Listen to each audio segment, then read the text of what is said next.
Bonjour, j'ai envie de vous parler de l'adoration.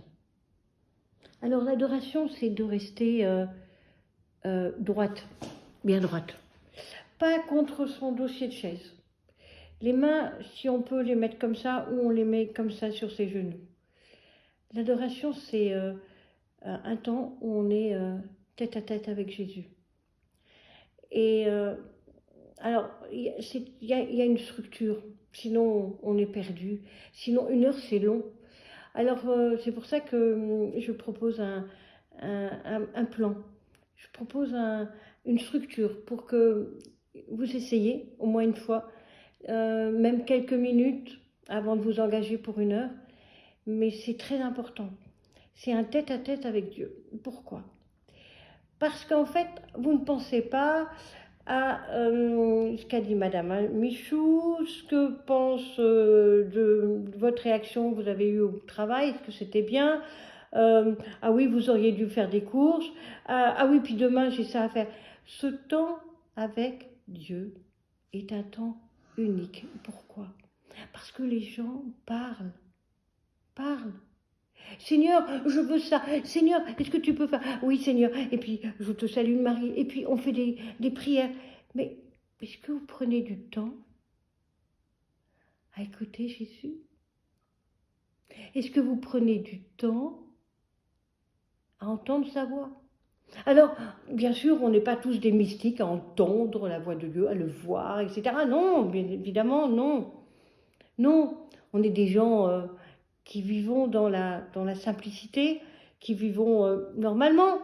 Mais la voix de Dieu se fait par un texte, par votre voisine qui vient vous dire « Sois en paix ». Elle ne sait pas pourquoi elle l'a dit, mais ça vous a marqué. Par une parole de quelqu'un qui dit « Tu sais, rien n'est impossible à Dieu ».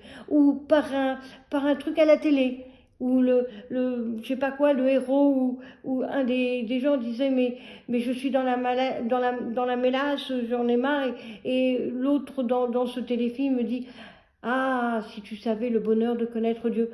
Des tas de petits messages vous ont donné par Dieu. Alors, je reparle de l'adoration, mais je diverge un petit peu.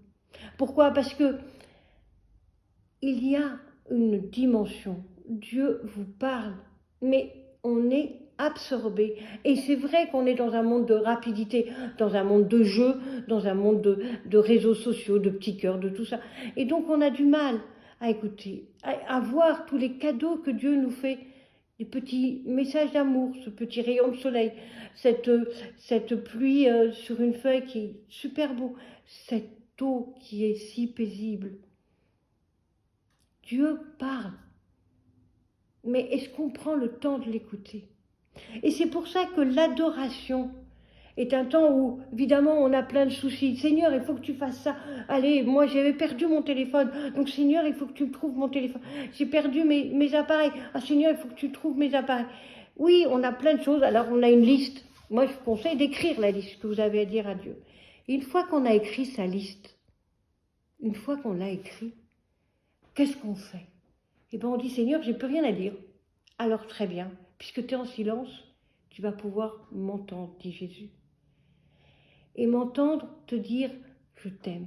Et m'entendre te dire de la part de Jésus, tu es quelqu'un d'important. Même si toi tu penses que tu es nul, que tu n'y arrives à rien, que tu es... Non, il a besoin de toi. Tu es sa lettre pour composer un mot. Tu es son trésor. Et chaque personne sur Terre a une mission. Mais même la mission de balayer, même la mission de rien faire. Mais tu es à ta place et tu es indispensable. Pourquoi? Parce que Dieu a besoin et il a placé. Parce que tu es sur ce monde pour quelque chose. Tu ne le sais pas, mais peut-être que pour toi tu as un échec. Moi je me dis que je ne fais rien. Je ne suis pas tellement avec les réseaux sociaux, je n'ai pas tellement d'amis. Je suis plutôt, on va dire, un peu autiste, un peu neurodivergent, on va dire. Et donc je me dis, mais je ne sers à rien. Et pourtant les gens me disent, ah mais ça m'a fait du bien de t'entendre. Donc pour les autres, on est peut-être quelque chose, on est peut-être des lumières, même si pour soi, on se trouve nul. Et c'est ça l'adoration, c'est trouver, après avoir parlé à Dieu, se dire, ben voilà, ce temps-là, c'est pour t'entendre. Alors, on n'est pas des saints, donc des fois c'est compliqué de rester en silence. Alors on dit, Jésus, je t'ai déjà tout dit, donc maintenant je suis là à t'écouter. Et on regarde Jésus, on regarde l'ostensoir, on regarde la lumière qui est dessus, on admire l'hostie, et on dit, voilà, Jésus est là. Vous imaginez, allez, 2 secondes, que Jésus est devant vous. Sa majesté. Waouh! Il est descendu du ciel et il est devant vous. Et qu'est-ce que vous voulez qu'il vous dise? Eh bien, il va vous dire, avec ton prénom, je t'aime. Mon enfant, je t'aime. Je t'ai créé parce que je t'aime. Et je t'ai créé parce que j'ai besoin de toi.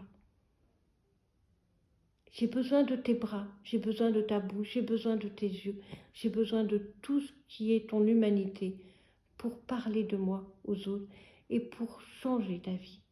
Ah oui, c'est vrai, j'ai oublié. Quand on connaît Dieu, la vie, elle est différente. Je ne veux pas dire qu'elle est géniale. On n'est pas vacciné contre les intempéries, on n'a pas des choses différentes. Mais la vie est différente. Si vous savez le cadeau de Dieu, et Jésus est devant en disant, je te remercie, parce qu'il a cet amour qu'il a devant vous, il est devant vous, imaginez-le, devant, qu'est-ce que tu veux que je fasse? Et je viens te dire d'abord que je t'aime, que tu es important, et que tout ce que tu fais est important, ce que tu fais de bien évidemment, en mon nom. Et Jésus est là. Oh, c'est formidable, à apprécier la présence de Jésus. Et imaginez le regarder et lui dire merci, simplement un mot. Puis après, une fois qu'on a ce temps-là d'être avec Jésus, on a un autre temps. C'est le temps de dire, eh ben il y a monsieur un tel qui va pas bien, il y a mon oncle qui va pas. Et là, une fois qu'on a pris le temps de l'écouter, on lui dépose tous nos malades, tous ceux qui sont loin de l'église et qui n'ont pas cette chance de venir à l'adoration. On les dépose en disant, Seigneur, puisque tu es là, prends en charge un tel, un tel, un tel. Mais ça, c'est à la fin. Et on remercie Jésus par notre Père, par cette parole qui est que ta volonté soit faite sur la terre comme au ciel.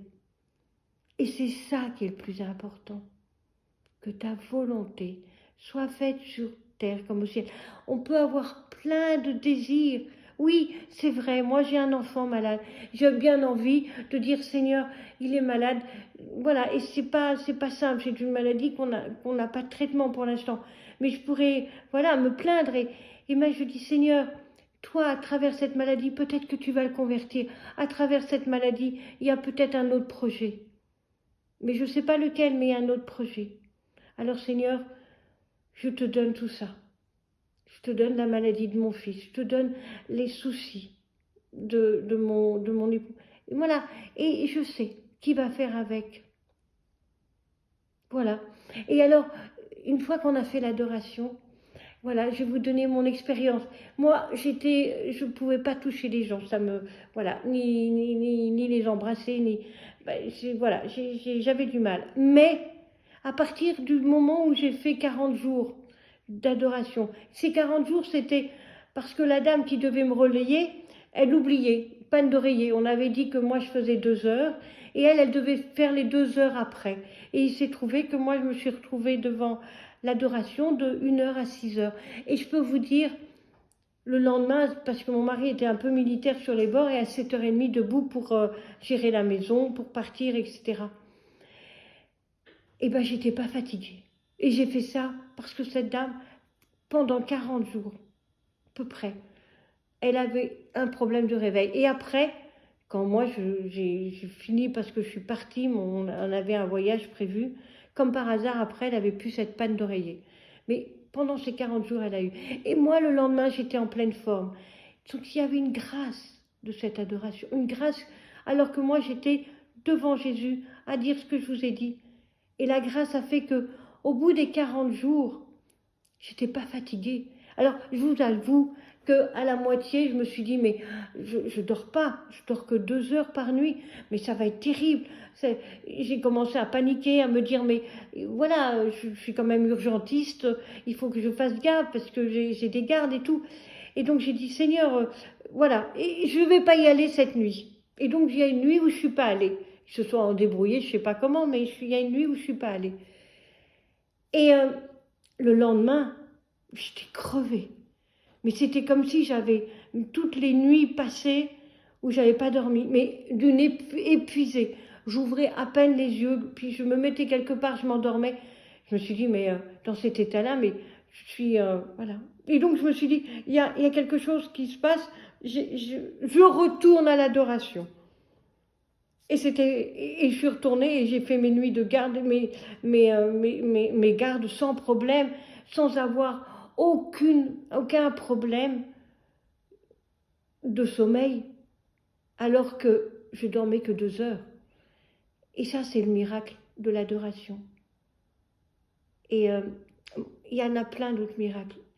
La seule chose que je peux vous dire, c'est qu'après ces 40 jours, il y en a un peu plus que 40, mais peu importe, je dis 40 jours parce que c'est symbolique, j'étais capable de prendre les gens dans leurs bras et de leur murmurer à l'oreille. Alors, tendez l'oreille tout doucement vers le micro et écoutez-moi bien.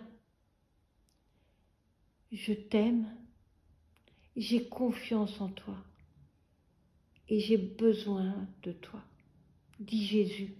Et vous mettez votre prénom, que ce soit Christine, que ce soit Valérie, que ce soit Sophie, que ce soit Cathy. Vous mettez votre prénom. Étienne, René, Michel. C'est pareil. Mettez votre prénom. Parce que Jésus dit à vous, à toi, qu'il t'aime. Et même si tu es le plus grave des malfrats, tu peux être celui qui a fait plein de mauvaises choses. N'oublie pas qu'à la croix, le pire des voleurs et des brigands a été crucifié à côté et il a demandé, est-ce que je pourrais aller avec toi au paradis? Et Jésus a dit, oui, désormais tu pourras venir avec moi. Il a demandé pardon. À partir du moment où vous avez fait des choses même énormes, demandez pardon, non seulement à Jésus, et après vous demandez pardon, et vous allez voir un prêtre en disant, j'ai fait ça, mais demandez pardon, et vous allez voir la liberté. Ne croyez pas que parce que vous avez fait des trucs très graves, que vous êtes éloigné de l'Église, que Jésus va plus vous aimer. Il est la miséricorde.